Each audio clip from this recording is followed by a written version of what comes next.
नमस्कार बच्चों। आज हम सीखेंगे राम कथा का अंतिम पाठ, जिसका शीर्षक दिया गया है राम का राज्याभिषेक।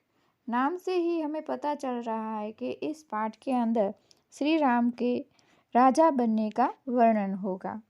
तो पाठ में इस तरह बताया गया है कि विभीषण श्री राम से कहते हैं कि आप थोड़े दिन मेरी नगरी लंका में रहिए, लेकिन श्री राम इस बात से इनकार कर देते हैं। तब विभीषण कहते हैं कि आप मेरे राज्याभिषेक के समय यहाँ रहे, अब आपका राज्याभिषेक भी मैं अयोध्या में देखना चाहता हूँ। इसलिए श्री राम विभीषण जी से कहते हैं कि आप भी हमारे साथ अयोध्या चलिए। अब श्री राम के यात्रा के लिए वे अपना पुष्पक विमान तैयार करते हैं।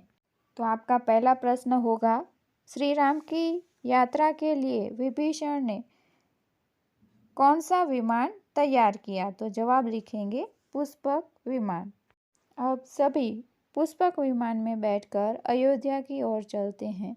श्री राम ने पहले ही हनुमान जी को भरत के पास भेज दिया था, ताकि भरत को संदेशा मिल जाए कि श्री राम अयोध्या की तरफ वापस आ रहे हैं। अब श्री राम और लक्ष्मण नंदीग्राम पहुंचते हैं, जहां पर भरत रह रहे थे। तो नंदीग्राम में पहुंचकर उन्होंने अपने तपस्वी वाले कपड़े हैं वो उतार दिए और राजसी वस्त्र यानी कि राजा राजकुमार को शोभे ऐसे वस्त्र पहन लिए। तो आपका दूसरा प्रश्न होगा कि राम और लक्ष्मण ने नंदीग्राम जाकर क्या किया? प्रश्न नंबर 2, राम और लक्ष्मण ने नंदीग्राम जाकर क्या किया? तो आप जवाब लिखेंगे कि उन्होंने तपस्वी वाले वस्त्र उतार कर राजसी वस्त्र पहन लिए। दूसरे दिन मुनि वशिष्ठ ने श्री राम का राज तिलक किया और सभी मंगलाचरण गाने लगे, यानी कि खुशी का माहौल चारों तरफ फैल गया।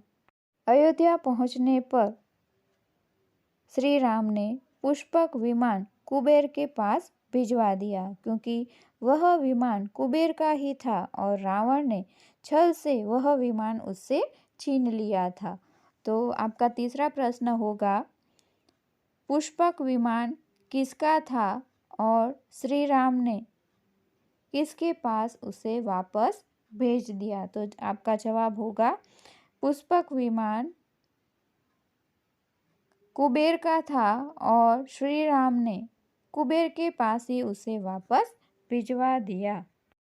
राज तिलक के बाद सीता अपने गले का हार उतारती है और सोचती है कि यह हार मैं किसे दूं? तब श्री राम उनसे कहते हैं कि आप सबसे ज़्यादा जिस पर प्रसन्न हो उसी को यह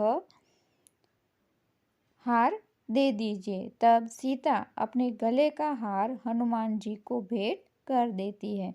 तो आपका आगे का प्रश्न बनेगा, सीता ने अपने गले का हार किसे भेंट स्वरूप दिया? तो आप जवाब लिखेंगे, सीता ने अपने गले का हार श्री राम को भेंट स्वरूप दिया। तो इस तरह श्री राम का राज्याभिषेक होने के बाद सभी अतिथि अपने अपने स्थानों पर चले गए। विभीषण लंका लौट गए, सुग्रीव किष्किंधा की तरफ चल पड़े, ऋषि मुनि अपने आश्रमों की तरफ चल पड़े, लेकिन हनुमान जी उन्हीं के दरबार में, श्री राम के दरबार में ही उनकी सेवा में रहे। सालों तक श्री राम ने अयोध्या के ऊपर राज किया। उस समय अयोध्या में कोई भी कष्ट न था, सभी सुखी थे और कहीं भी भेदभाव भरा वातावरण नहीं दिखाई देता था। खेत हरे भरे थे और पेड़ों पर फल हमेशा लदे हुए थे। श्री राम सभी के साथ न्याय करते और इस तरह उनका जो राज्य है हमेशा खुशहाली से भरा रहता था। तो इस तरह यहाँ पर हमने राम कथा का अंतिम पाठ पूरा किया है। आपको जितने प्रश्न दिए गए हैं वो सारे प्रश्न आप अपनी नोटबुक के अंदर लिखेंगे। तो छठी कक्षा के इस अभ्यासक्रम के अंदर हमने राम कथा के कुछ अंशों को समझा और उसके आधार पर श्री राम को जानने की कोशिश की। जय श्री राम।